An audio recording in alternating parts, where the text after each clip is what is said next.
They say if you wander too far from the safe and the familiar, you might stumble upon things best left undiscovered.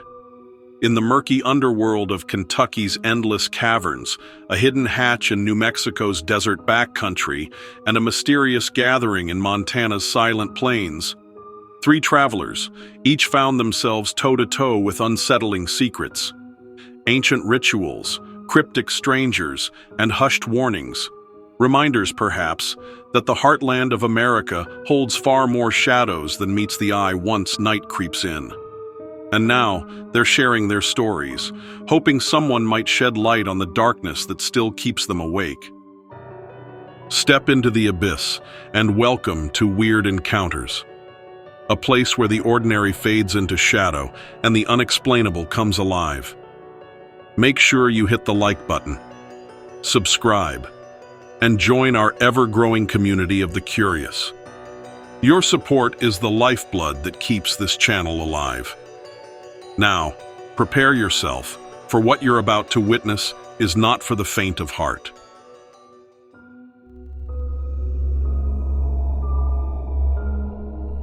They say the wide-open prairies of eastern Montana can hide 1,000 stories in the sea of grass. Rolling hills, scattered ranches, and an endless sky. Peaceful enough until, one night, a quiet traveler stumbles upon something that doesn't quite belong. Sometimes, it's what we don't see in those wide horizons that haunts us the most. I was driving north from Belforche, South Dakota, aiming to meet a friend near Ekalaka, Montana. A simple route, nothing too complicated, just miles of two-lane highway and fields dotted with grazing cattle. I'm not even sure where to begin, because it feels like an odd fever dream stitched together from too many late-night documentaries. But I swear, every moment of this happened. I reached the Montana border right after sunset, which in hindsight was my first mistake. I should have arrived before dark. I stopped briefly in Alzada, a tiny unincorporated place that's basically a curve in the road with a bar, a post office, and not much else. I'd planned to top off my tank, but the one pump looked out of order. A local fella on a porch across the way gave me a glance like he'd seen enough strangers for a lifetime. I had half a tank left, so I figured I'd push on. I got back on Highway 323, expecting it to be empty for the next hour or so. The night sky was incredible, unbelievable spread of stars, the kind that make you feel a little small. A while later, around 9:30 or so, I spotted a side road that wasn't on my map, just a dirt track, cutting off into the darkness. Sometimes I get curious, especially out in big sky country. I thought maybe it was a scenic overlook or a ranch road that had let me see a different angle of the horizon. So I slowed down, turned in, and the moment my tires hit that gravel, it felt like crossing an invisible line. I drove for about 10 minutes, not really seeing much except silhouettes of distant buttes and the outline of old fence lines. Then, I noticed a flicker of light. Just a tiny glow, like a lantern or a campfire, off to my left. I pulled over, shut off my engine, and tried to figure out what I was looking at. The light was faint, but it moved a bit, like people were carrying it around. I was debating heading back to the main road when I heard voices, low, hushed, but definitely more than one person. I couldn't make out the words. Maybe it was just a group of ranchers or campers, though it was a strange spot for a camp. But there was something unnerving about the way the light danced, bobbing slightly, as if whoever was holding it was pacing in a tight circle. My gut told me to leave, but my curiosity got the best of me. I grabbed my flashlight and walked maybe 50 yards closer, half crouching behind some scraggly sagebrush. The wind was picking up, swirling dust around my ankles. That's when I saw more lights flick on, several lanterns or flashlights, revealing about a dozen figures in dark, flowing robes. They stood in a rough circle around something that looked like a low wooden table, or maybe a crude altar. My heart nearly jumped out of my chest. The chanting was soft, rhythmic. I couldn't tell if it was a language or just murmured syllables. I noticed a heavy smell in the air, like burning hair or something foul, and I had to stifle a gag. I know how it sounds, like some B-movie plot, but I was there, crouched behind a bush, fighting the urge to run. The group parted slightly, and I saw an older man in the center holding what appeared to be a carved wooden staff. He lifted it, then slammed it down onto the wooden surface. The chanting stopped dead, and every flashlight and lantern turned toward the direction I was hiding. I've never felt such dread. I ducked lower, half expecting them to charge at me. But they just stood there in utter silence, as if they could sense me, but not pinpoint my location. I figured if I tried to sprint back to my car, they'd see me, for sure. So I inched away, trying to keep my head down. My heart was pounding so hard, I was worried they'd hear it. Just as I got a few yards back, something crunched under my boot. Broken glass, maybe. The group's lights swept my way, and someone shouted. I froze, but the lights kept moving, scanning the area. Another voice barked something that sounded like an order, and the entire circle started spreading out. I took that moment to run. By the time I reached my car, dust was swirling everywhere, and the wind was howling. I threw myself in, locked the doors, fired up the engine. In the rearview mirror, I could see beams of light moving fast, like they were running, trying to catch me. I floored it, fishtailing on the gravel before the tires found traction.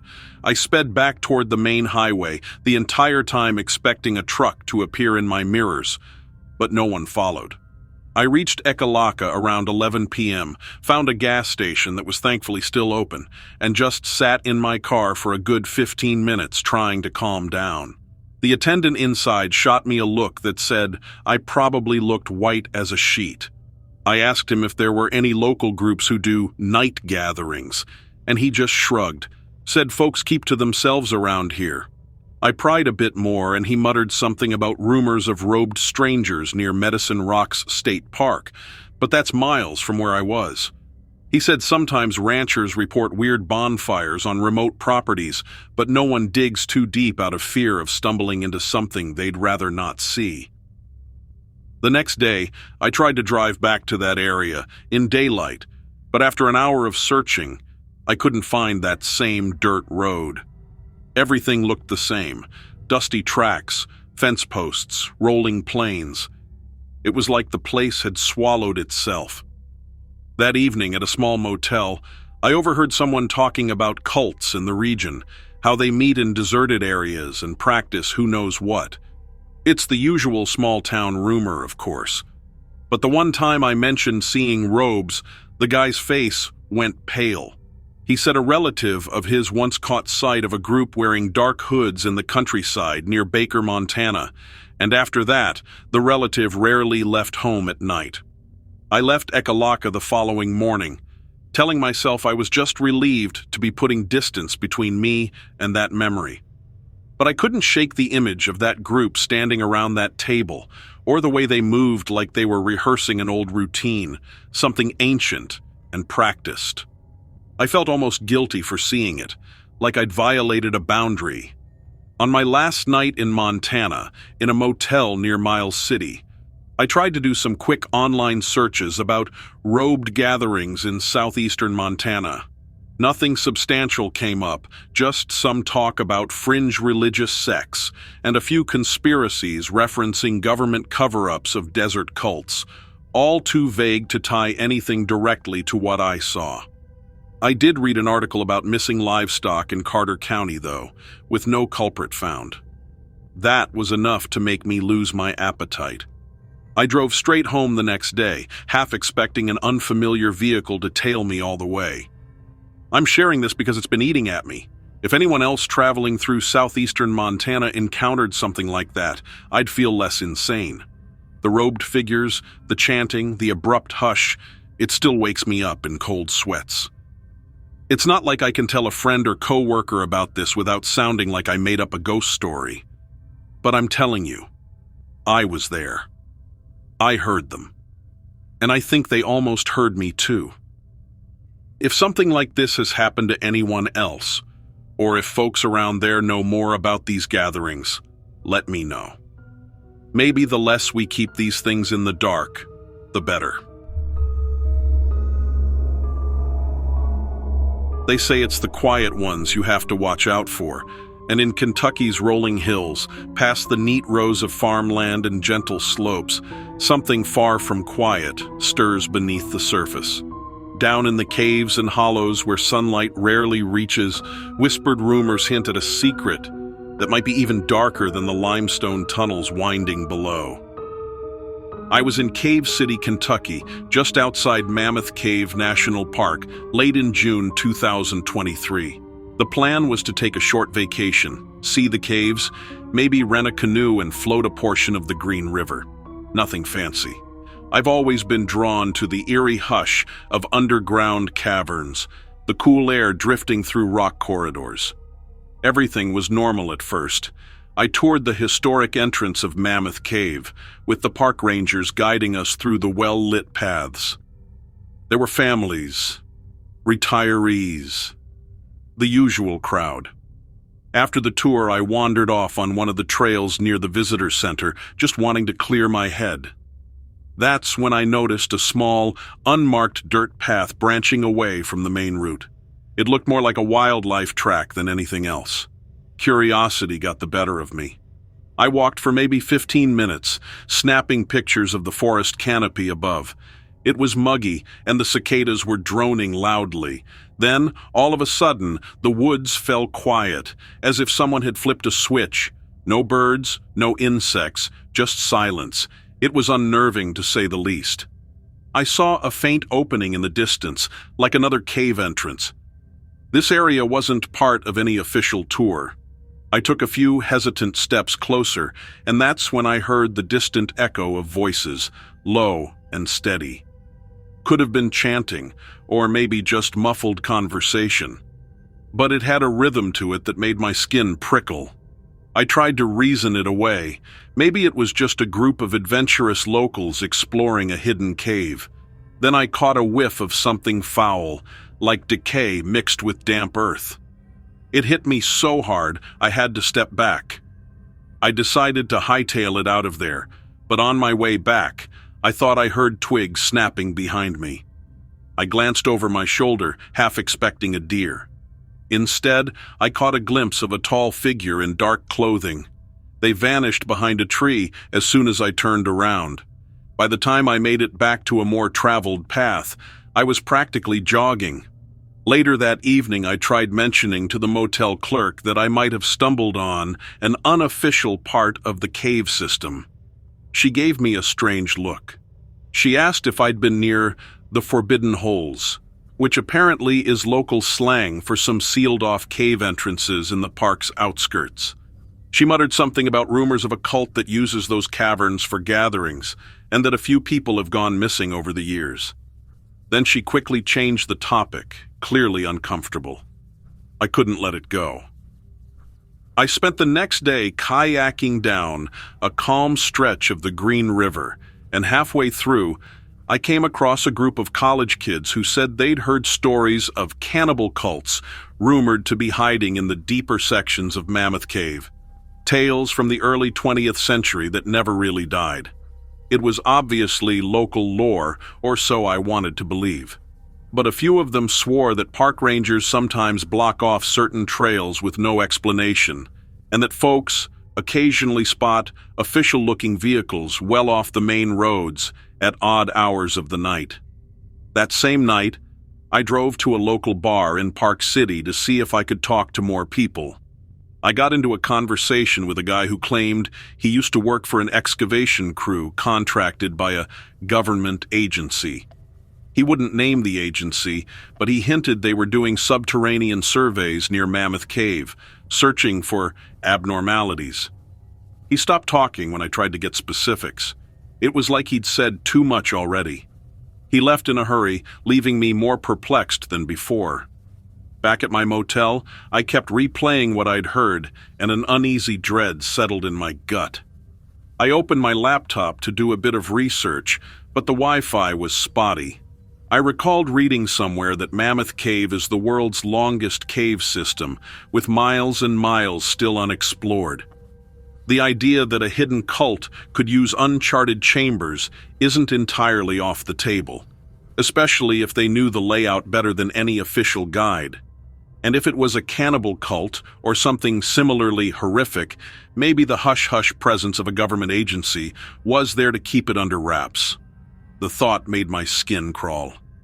The next morning, I explored a more established trail, hoping to see if I could find any sign of the path I'd stumbled upon before. No luck. Everything looked the same: thick undergrowth and towering hardwoods. I did see a park ranger parked along the gravel road, so I pulled over, asked about any restricted cave entrances. She was polite but evasive, saying certain areas are blocked off for conservation reasons or due to safety hazards. She didn't mention a cult, obviously, but the way she avoided eye contact when I pressed just amplified my suspicion that something else was going on. That afternoon, I decided to drive around the perimeter of the park. I ended up near Nolan Lake, where a cluster of summer cabins dotted the shore. I spoke with a cabin owner who told me some bizarre story about how his grandfather once saw a group of robed figures sneaking into a cave along the lake's edge late at night. He said the next day they found remnants of a slaughtered deer near the entrance, with strange symbols carved into the hide. He laughed it off as an old wives' tale or local ghost story, but he admitted he's never hiked alone after dark, just in case. I was torn between thinking all of this was some elaborate local legend and genuinely fearing that I'd brushed up against something horrifyingly real. On my last evening, I returned to that original trail, part of me wanting closure. As dusk settled, the forest took on that same oppressive quiet. I forced myself to walk until I reached a fallen log that I recognized as near where I smelled that awful stench. But the log was gone, rolled aside, or maybe dragged. The path was clearer, almost like someone had cleared it on purpose. I felt too exposed, imagining eyes on me from every shadow. I got out of there as fast as I could.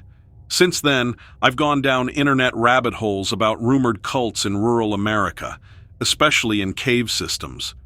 Many of the stories are vague, of course, often secondhand.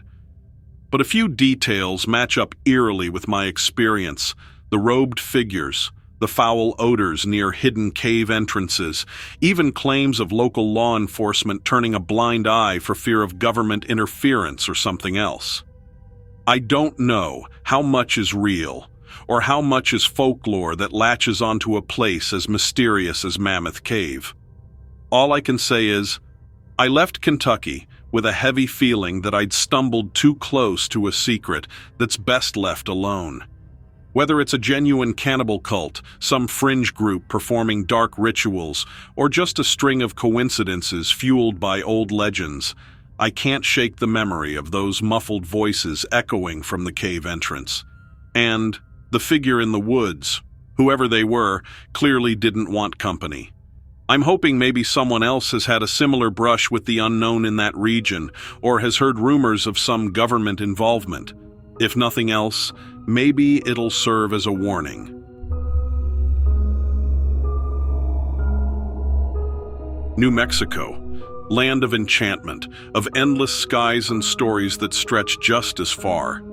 But somewhere between the desert and the mountains, tucked away in a place most maps don't bother to mark, one man stumbled onto something buried, something that wasn't meant to be found. I don't really know how to start this, except to say that if I never go back to Dulce, New Mexico, it'll be too soon. I don't even know how much of this I should be sharing, but I figure your YouTube channel is the right place for it. Someone out there has to know more about this than I do. This happened in September 2023. I was on my way from Farmington down toward Chama, taking the long route through the Jicarilla Apache Reservation because I'd always been curious about the area.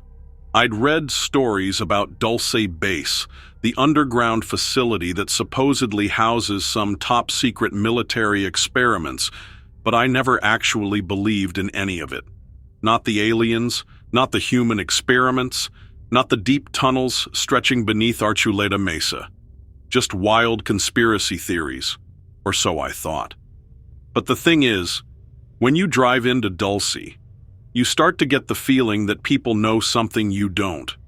It's small, less than 3,000 people, but there's this heavy atmosphere, like a town that's waiting for something.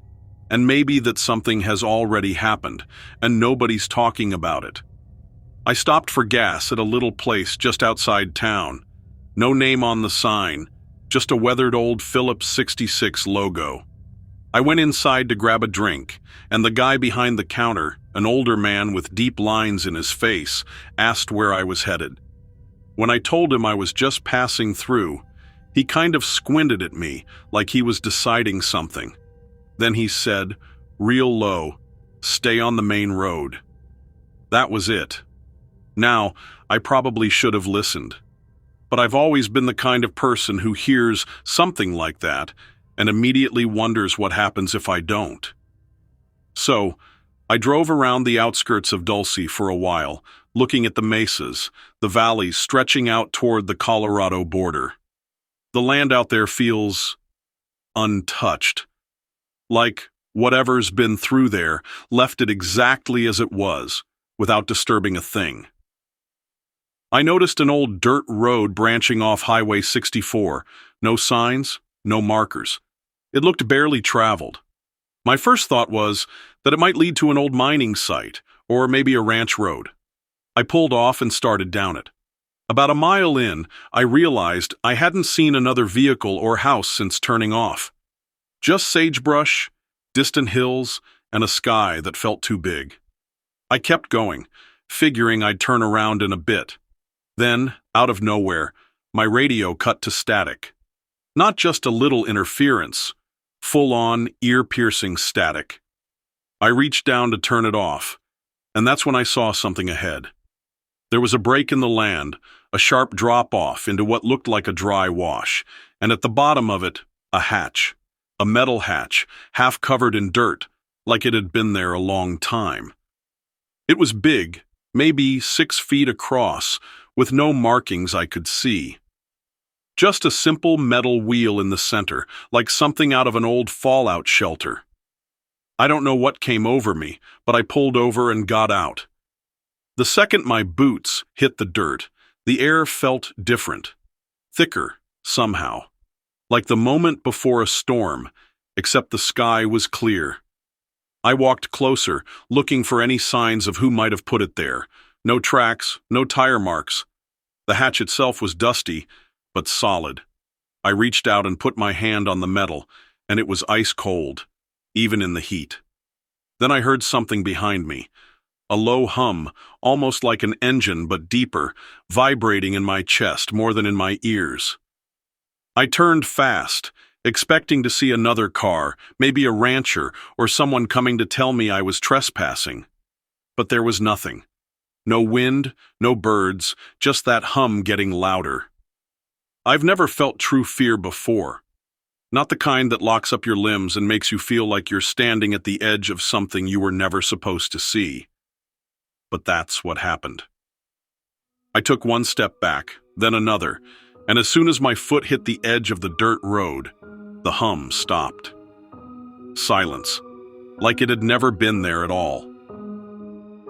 So what's a little hidden hatch in the middle of nowhere? Just a bit of forgotten history, or something more. A door that leads to nothing, or a door that should never, ever be opened.